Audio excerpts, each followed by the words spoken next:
예수님이 왜 이렇게 철야 3기도를 하셨을까? 그냥 우리 인간이 철야 기도를 한다는 것은 이해가 됐지만 예수님이 철야 기도 하신다는 게 저는 좀 이해가 안 됐습니다. 그냥 예수님 하나님이신데 무슨 그 하나님께서 안전하신 분인데 철야 밤새도록 기도를 하셨습니까? 예수님이 밤새도록 기도를 하셨다는 것은 제가 볼 때는 예수님이 밤새 뭔가를 고민하고 투쟁하고 단지 하나님께 간절히 하나님의 뜻을 찾고 또 하나님께 순종하고자 애를 썼다는 것을 알 수 있습니다. 저는 이 말씀을 준비하면서 밤새 그 기도하신 예수님, 또 밤새 고민하면서 투쟁하신 그 예수님이 제 마음에 큰 은혜가 되었습니다. 제가 하나 한번 질문해 볼까요? 우리 하나님도 고민을 하실까요? 하나님도 저는 고민을 하신다고 생각이 듭니다. 밤새 기도하셨다는 것 자체가 우리 예수님이 밤새 고민하셨다는 것이 아닌가요? 예수님은 안전하시기 때문에 고민이 없으십니다. 사실은. 그러나 우리 인간이 불안전하고 또 인간에게 자유의지를 줬기 때문에 인간이 끊임없이 문제를 만들기 때문에 그 인간 때문에 하나님은 고민을 하십니다. 그 하나님의 그 고민의 흔적이 밤새 기도하신 것입니다. 예수님은 밤새 뭐를 가지고 고민하셨을까요? 또 무슨 기도를 하셨을까요? 아까 그 바리새인들 때문에 굉장히 마음이 상하셨다겠죠. 예수님은 바리새인들에 대해서 엄청나게 사랑을 하십니다. 예수님의 바리새인들에 대한 애정은 아주 정말 특별합니다. 지금까지도 바리새인들을 회개시키고자 또 그들을 제자로 양성하고자 예수님은 소망을 두고 있었습니다. 이 바리새인들은 하나님께서 준비하신 그 제자들입니다. 사실은 정말 오랫동안 준비한 사람들입니다. 이 사람들은 신앙적인 열심도 있고 구약 성경에 대한 배경 지식도 있고 인간적인 성품도 아주 뛰어난 그런 사람들입니다. 이들이 회개해서 제자만 된다면 하나님의 구원 역사가 엄청나게 빠르게 크게 일어날 것을 예수님은 믿었습니다. 그래서 마태복음 23장에 보면은 바리새인들에 대해서 39절에 걸쳐서 말씀을 하시고 책망을 하십니다. 정말 이렇게 복음서를 읽다 보면 곳곳에 바리새인들에 대한 애정이 담겨 있습니다. 근데 바리새인들을 그렇게 회개시키고 변화시키고자 했지만 변화되지 않으니까 이들을 위해서 예수님은 밤새 고민하시고 기도하시고 어떻게 해야 되는가 기도를 하신 것입니다. 예수님은 사실은 생전에 바리새인들을 변화시키지 못했습니다. 예수님 제자 중에 바리새인 한 명도 없습니다. 그러나 예수님은 부활 승천하신 후에 그때까지도 이 바리새인에 대한 아쉬움이 있었던 겁니다. 이 바리새인들 변화되기만 하면 크게 쓰임받을 텐데 그래서 하나님이 마지막 변화시킨 바리새인이 한 사람이 있습니다. 누굴까요? 사도 바울입니다. 그 사도 바울이 변화되었을 때 정말 사도 바울이 그 12제자가 쓴 성경보다도 훨씬 더 많은 성경을 기록을 했습니다. 그리고 복음을 전 세계화하고 체계화할 수가 있었습니다. 이렇게 예수님은 바리새인들에 대해서 사랑을 가지고 애정을 가지고 있었는데 이들이 예수님을 영접치 않고 오히려 예수님을 죽이고자 하자 정말 이 문제를 가지고 밤새 고민하며 투쟁을 하시고 기도하셨습니다. 그때 하나님을 통해서 받은 방향이 12제자를 양성하는 것입니다. 이 기도한 후에 예수님이 결단하신 것이 12제자 양성입니다. 이를 볼 때 12제자 양성은 그 하나님의 소원이고 하나님의 뜻이라는 것을 알 수가 있습니다. 하나님도 제가 이렇게 성경을 공부하다 보니까 진짜 하나님도 고민을 하시는 것, 후회하신다는 이런 말씀도 있어요. 근심하시고 탄식하시는 이런 말씀이 있습니다. 하나님도 인격이 있기 때문에 기뻐하고 고통하시고 슬퍼하십니다.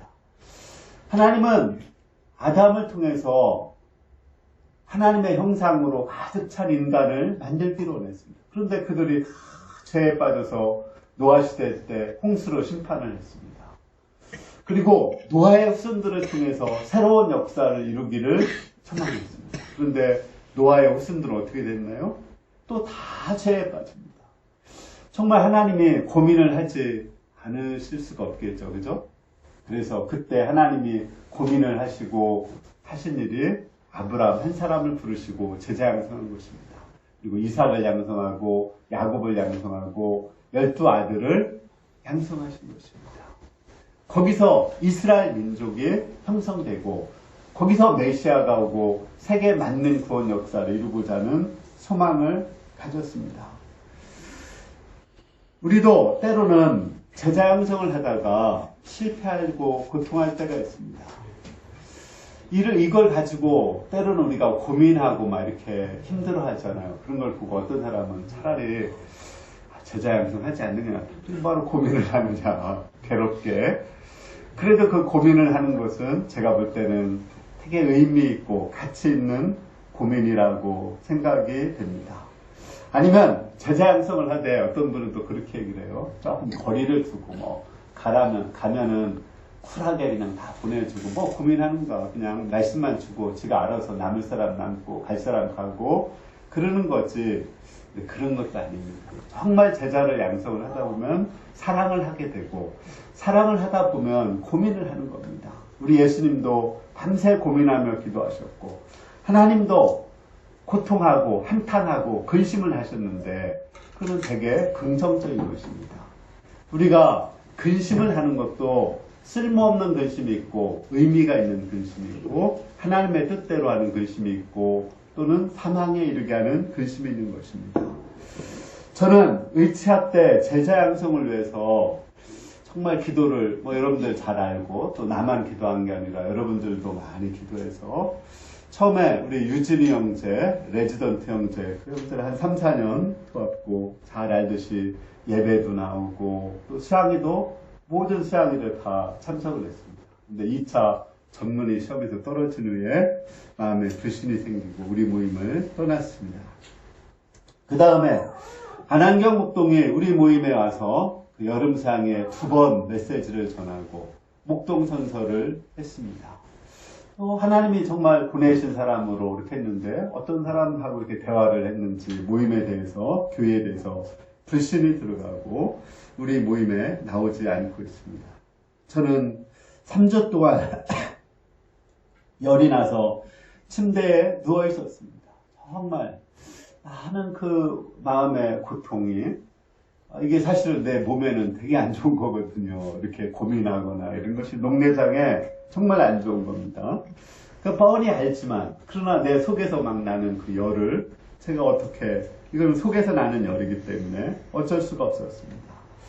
그때 고민하고 기도하고 하나님께 하나님께서 뭐를 원하시는가 이런 것을 생각하며 기도를 했습니다. 그때 하나님은 제 마음에 사도행전 1장 8절 말씀을 주셨습니다. 오직 성령이 임하시면 너희가 권능을 받고 예루살렘과 온 유대와 사마리아와 땅끝까지 이르러 내 증인이 되리라. 성령이 임하시면 제자 양성을 할 수 있다. 의치할 때뿐 아니라 각 캠퍼스별로 모든 캠퍼스별로 제자 양성을 해야 된다. 또 나만 제자 양성하는 것이 아니라 우리 목자님들, 목동님들이 다 한 명씩 제자 양성을 해야 된다는 그런 강한 소원을 주셨습니다. 우리가 성령의 능력을 받고 우리 전생애 동안 사실은 제자 양성은 한 해 동안에 하는 건 아닙니다. 내 평생 죽을 때까지 하는 거예요. 내 죽을 때까지 한 명의 제자 양성을 할 수 있기를 기도합니다. 둘째, 12제자를 사도라 칭하신 예수님. 우리 13절을 같이 읽어보겠습니다. 시작. 밝음의 그 제자들을 부르사 그 중에 12를 택하여 사도라 칭하셨으니. 예수님은 밤새 기도하시고 날이 밝자 많은 제자들 중에서 12를 택해서 사도라 칭하셨습니다. 사도라는 말은 보내신 자라는 뜻입니다. 예수님도 사도입니다. 히브리서에 보면 예수님은 하나님이 보내신 사도다 이렇게 나옵니다. 또 예수님은 항상 그 요한복음 보면 나는 하나님이 보내신 자라고 자기를 말씀하십니다. 하나님이 예수님을 보내셨듯이 예수님도 제자들을 보내셔서 예수님을 대신해서 복음을 전하기를 원하십니다. 그 12 제자를 통해서 사도행전에 새 역사를 이룰 소망과 꿈을 가지셨습니다. 예수님은 그 많은 사람, 더 많은 사람을 택할 수도 있고 또 좀 더 덜 택할 수도 있는데 왜 특별히 12 사도를 택하셨을까요? 그것은 구약에 하나님께서 이스라엘의 12 지파를 세운 것을 기억하셨기 때문에 그렇습니다. 12 지파를 통해서 이스라엘을 만들고 이스라엘을 통해서 하나님은 세계 만민을 구원하기로 원했습니다. 마찬가지로 예수님은 12 사도를 통해서 새로운 이스라엘이 누군가요? 우리 교회입니다. 우리가 새로운 이스라엘입니다. 새로운 이스라엘을 만들고 우리를 통해서 세계 만민을 구원하고자 하는 소망을 가지셨습니다.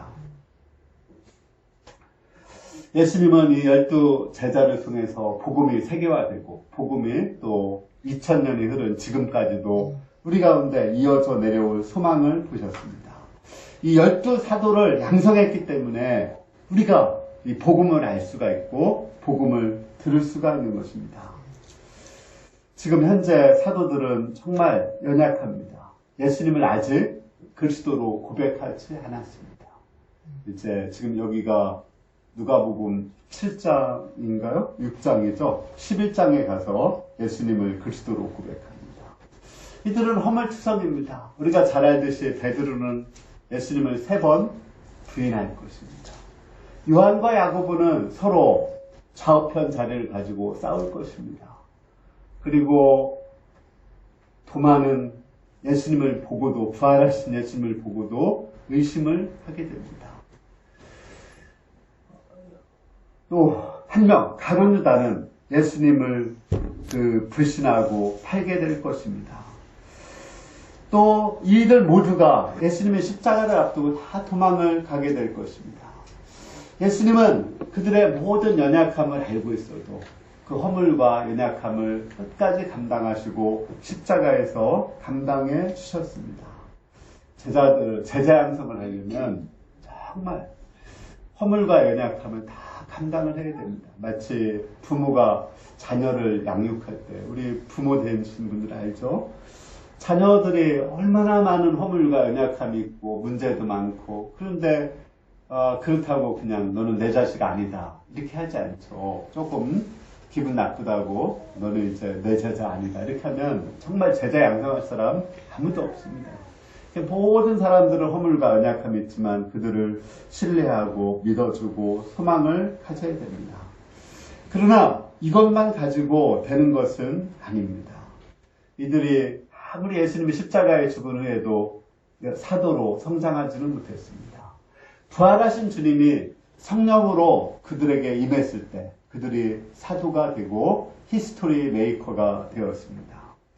이처럼 우리가 사도 양성을 하는 것은 한 사람에 대해서 정말 오래 참고 인내하고 그들의 허물과 연약함을 감당해줘야 됩니다.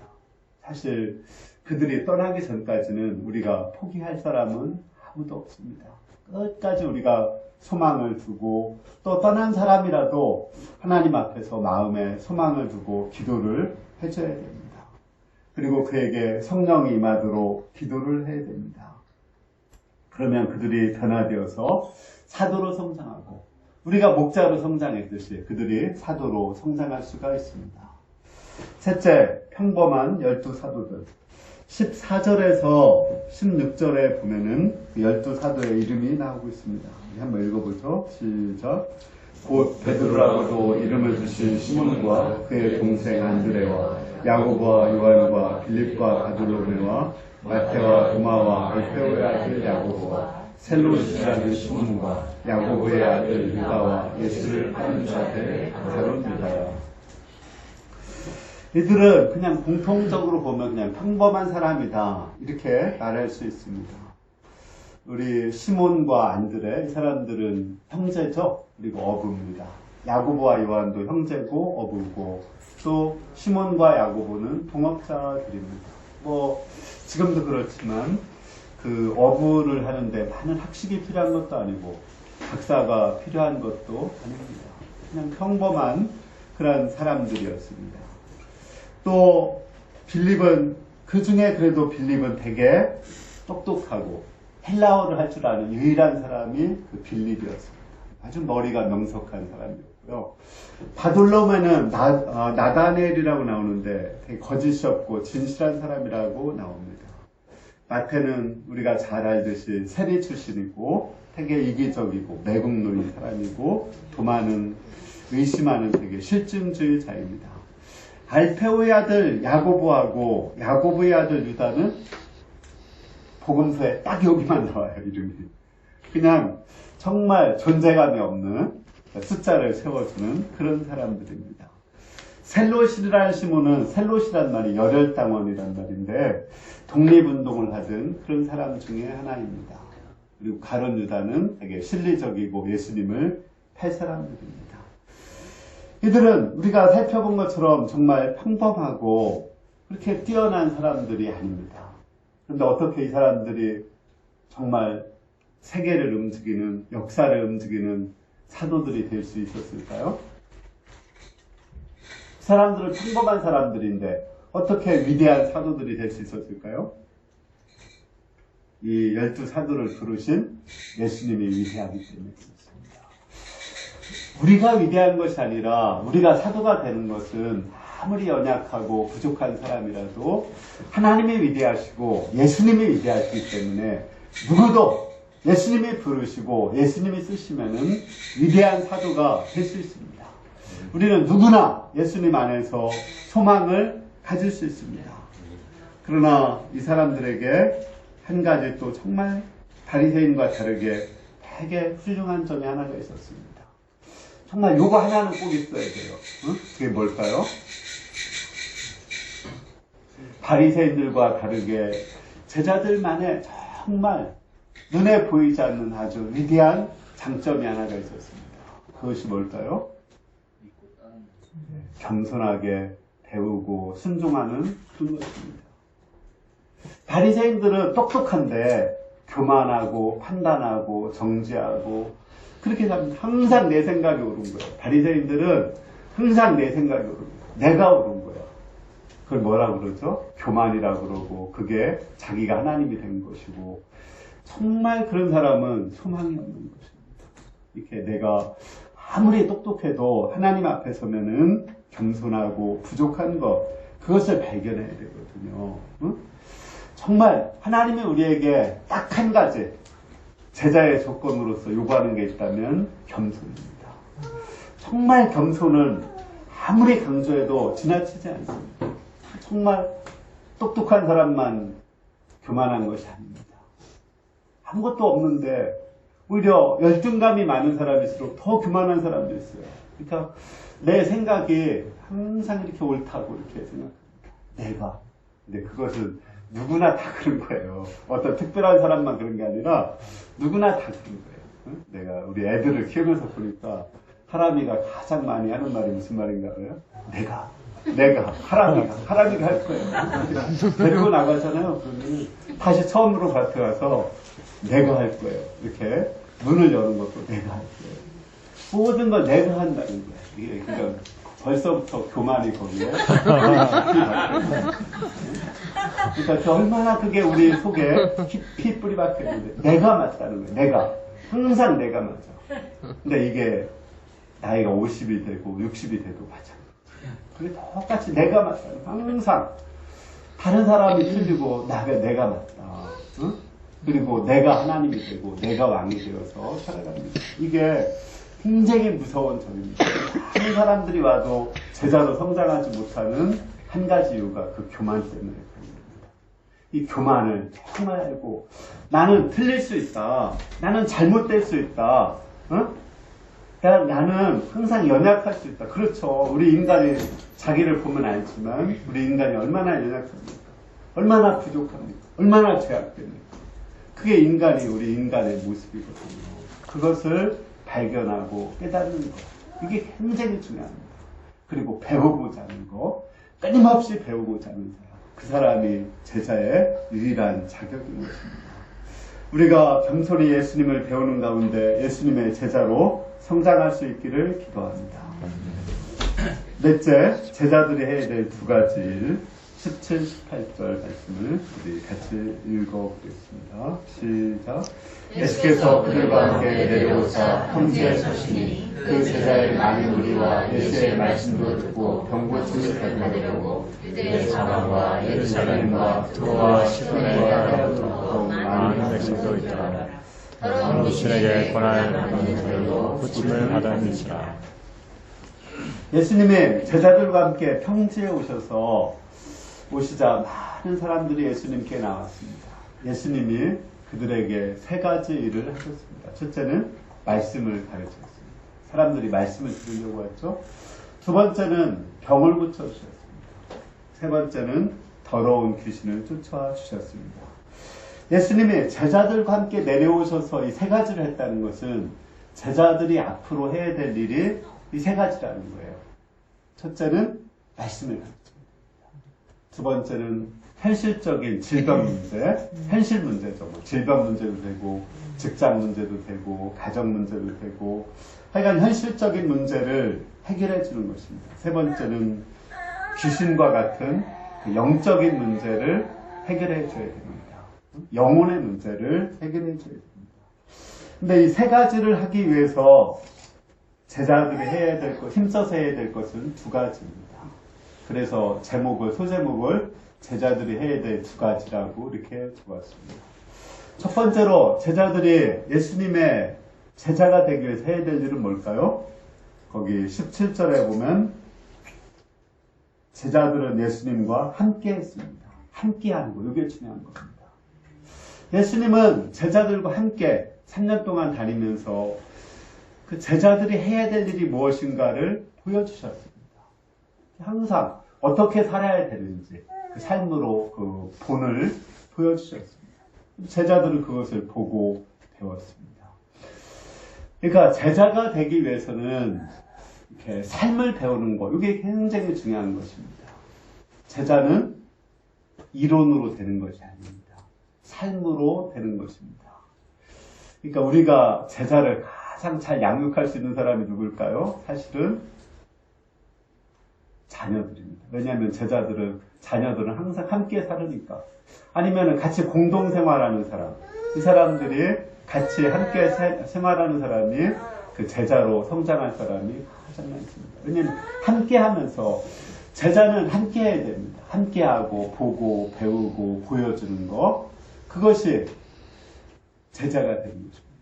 자녀는 부모의 뒷모습을 보고 배운다는 그런 말이 있습니다. 아무리 예를 들어서 아버지는 술을 마시면서 아들에게 너는 술 마시지 마라.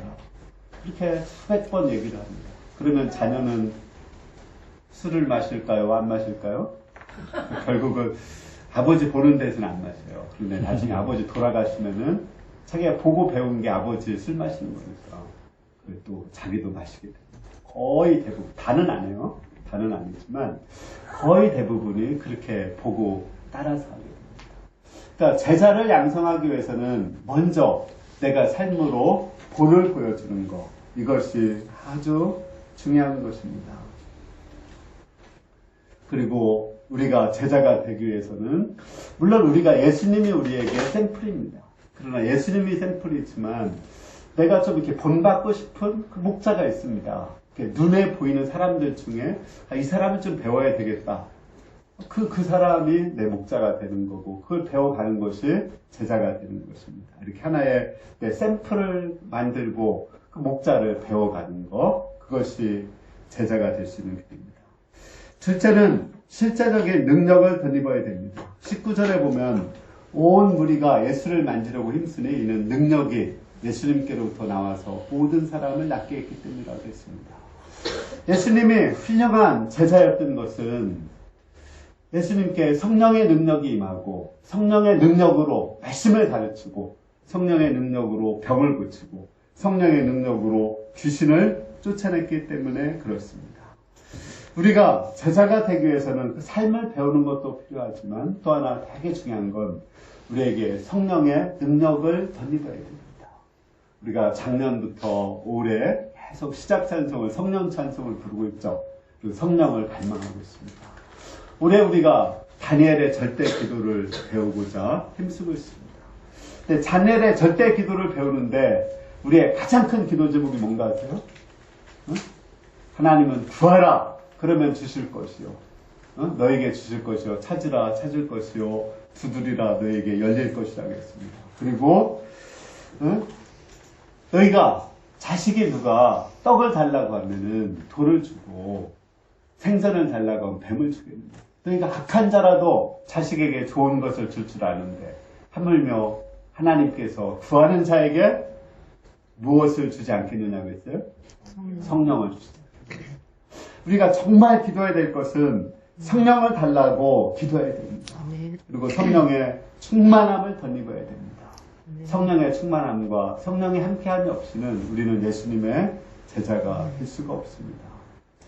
결론적으로 예수님은 죽으시고 하늘에 올라가신 후에 무엇을 남기셨어요? 예수님이 뭘 남겼어요? 성령. 제자를 남기셨습니다. 성령도 주셨지만 제자를 남기셨습니다. 제자들에게 성령을 주셨죠. 우리도 이제 사실은 뭐 요즘에 100세 시대라고 하지만 사실은 잠깐 살다가 다 하늘나라로 가게 될 것입니다. 그때 나한테 한 사람의 제자가 있다. 이 제자를 남겨야 됩니다. 이 제자는 두 가지로 남길 수 있습니다. 첫 번째, 결혼해서 자녀를 낳으신 분은 자녀를 정말 제자로 해야 됩니다. 자녀 제자로 하는 것은 그거는 성경도 가르쳐야 되지만 그것만을 가지고는 안 돼요. 정말 내 삶으로 본을 보여주는 거예요. 이렇게 나처럼 살아라. 그 안에도 그냥 나처럼 살게 돼요. 그러니까 결국은 내 삶으로 본을 보여주는 거. 이게 가장 중요하고 내가 만난 하나님을 자녀에게 유산으로 물려줘야 됩니다. 내 하나님이 있어야 돼요. 내 하나님을 믿어라. 내가 너한테 줄 것은 재산이 아니라 신앙적인 유산입니다. 아브라함이 이삭에게 아브라함의 하나님을 물려줍니다. 그래서 이삭이 기도할 때마다 아브라함의 하나님 이렇게 기도해요. 야곱은 아브라함과 이삭의 하나님 이렇게 기도해요. 그러다가 나중에 내 하나님을 부르거든요. 나의 하나님을 자녀에게 물려줘야 됩니다. 두 번째는 이제 자녀가 아닌 제자들은 자녀처럼 키워야 됩니다. 정말 나의 자식이라고 생각을 해야 돼요. 자녀라고 생각하고 내가 죽을 때까지 평생 그 사람한테 관심을 가지고 한국에 있든 외국에 있든 또 같이 있든 그 관심을 가지고 끊임없이 기도하고 또 관심 가지고 기도하고 그 사람을 도와줘야 됩니다. 그때 한 사람의 제자를 양성할 수 있습니다. 우리가 한 사람의 제자를 양성하기 위해서는 마치 자녀를 키울 때 우리가 많은 대가를 치르죠. 뭐 자녀를 키우는 건 엄청난 희생이 들어가는 거예요. 물질적 희생, 시간 희생, 정말 마음고생, 눈물도 많이 흘리고 그러니까 나는 자식 안 낳을 거야. 요즘에 그렇게 하는 사람도 많죠. 그래도 자식은 낳을만한 거예요. 제자는 양성할 만한 겁니다. 고통스러워도 그렇게 자녀를 양성하듯이 우리가 제자를 양성하기 위해서는 많은 대가를 치러야 됩니다. 많은 희생을 해야 되고 뿐만 아니라 제자에게도 희생을 가르쳐야 돼요. 그러니까 제자에게 희생을 가르치지 않으면 절대 무리는 됐죠. 제자로 남지는 못합니다. 대가를 치르도록 주님과 같이 희생하고 헌신하고 십자가를 지도록 가르쳐야 돼요. 예수님도 처음부터 나를 따르라.